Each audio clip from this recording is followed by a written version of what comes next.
Senhoras e senhores, venho a esse plenário numa fala que queria dividir em dois temas.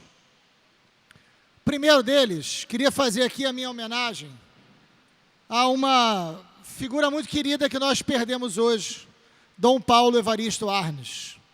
Dom Paulo faleceu hoje aos 95 anos de idade, uma figura emblemática na defesa da democracia brasileira. E é impressionante como é que o ano de 2016 foi um ano tão ruim que quanta gente boa não resistiu a esse ano. O Dom Paulo, catarinense, começou a sua vida franciscana aqui em Petrópolis, Rio de Janeiro. Muita gente não sabe disso. Mas ficou muito conhecido do mundo inteiro como arcebispo metropolitano de São Paulo, na década de 70 e na década de 80. Não é qualquer momento da história do Brasil. A gente está falando de um período duro da ditadura civil-militar, nos chamados anos de chumbo. Ele estava à frente da Igreja Católica em São Paulo. Uma das primeiras medidas que tomou, ainda em 70, foi pegar a sede, a casa do arcebispo, que era a casa destinada a ele, que era uma casa confortável, vender a casa. Olha que tempos distantes de hoje em dia, deputado Samuel Malafaia. O Dom Paulo vendeu a sua casa, a casa que era da igreja, para que com esse dinheiro se comprasse casas para a população pobre na periferia de São Paulo. Muito diferente de determinadas lideranças religiosas hoje, que através da religião e da política buscam enriquecer, né? O Dom Paulo Evaristo Arnes estava no caminho contrário. E por isso foi tão importante na luta e na denúncia contra a ditadura. Ainda na década de 70 ajudou a organizar um dos documentos mais importantes, que é o Brasil Nunca Mais, com diversos relatos ali de crimes de tortura, desaparecidos. Um documento que até hoje é referência bibliográfica no estudo e na dedicação de quem quer compreender o que foi uma ditadura civil-militar na história da República Brasileira. Ele, junto com a sua irmã, Zilda Arnes, fundou, já na década de 80, 85, a Pastoral da Infância, que é tão importante, e trabalhos tão importantes. Enfim, toda a minha homenagem a Dom Paulo Evaristo Arnes, presente sempre na memória de quem defendeu a democracia, de quem quer um Brasil mais justo. E aí, presidente, entro no assunto dessa casa. Falando em democracia, a democracia tem um princípio básico: ganha quem tem maioria. Não é isso? A democracia tem que garantir o direito das minorias, mas tem que definir que ganha quem é a maioria. Essa casa, essa semana, criou uma contradição para esse princípio da democracia. Nós tivemos maioria num determinado projeto, mas o resultado deu vitória à minoria. É um precedente que essa casa não pode aceitar. Deputado Albertassi, líder do governo, que eu tanto respeito. Nós não podemos aceitar esse precedente.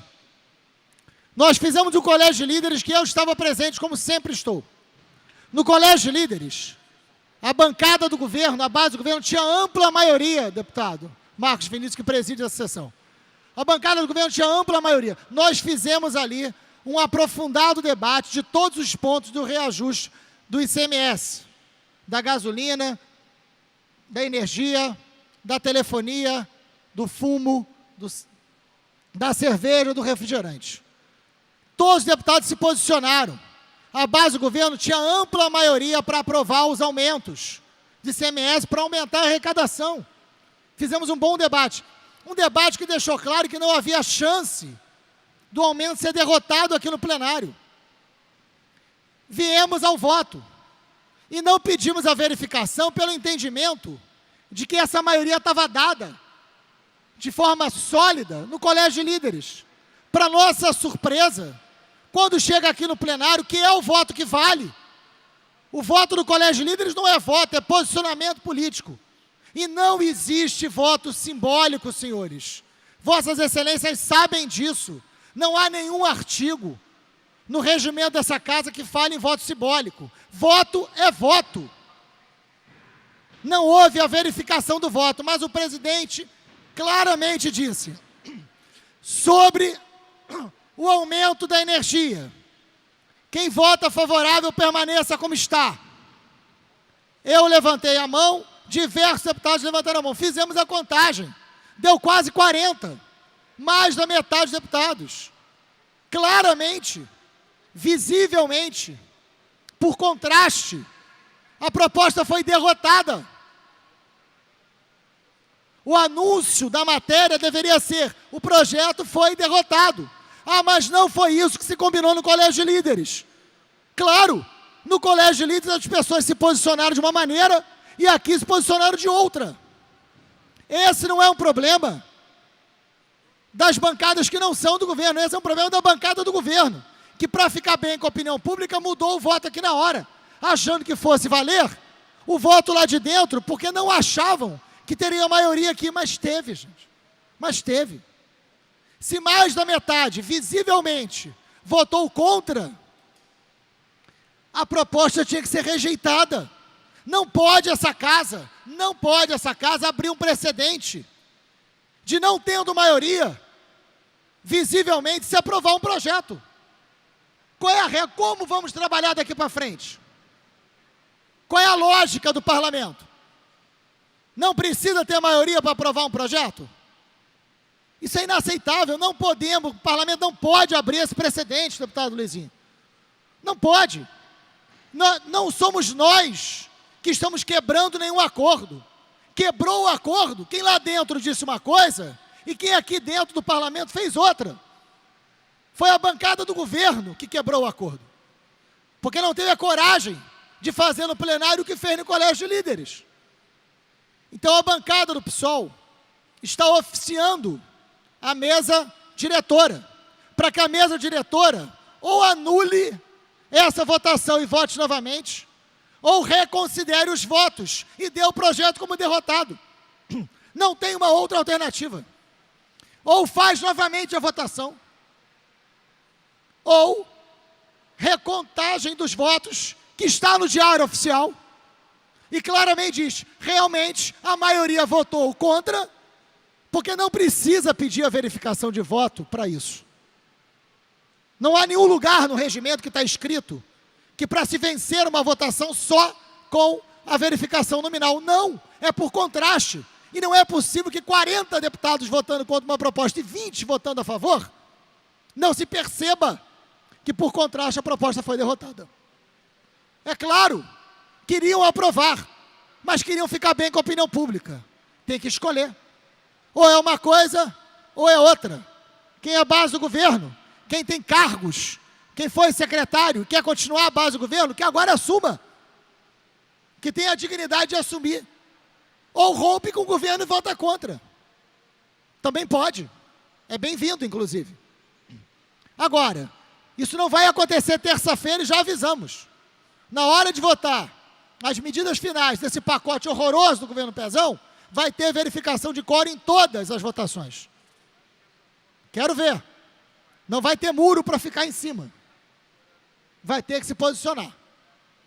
Mas oficiamos a mesa diretora, a bancada do PSOL.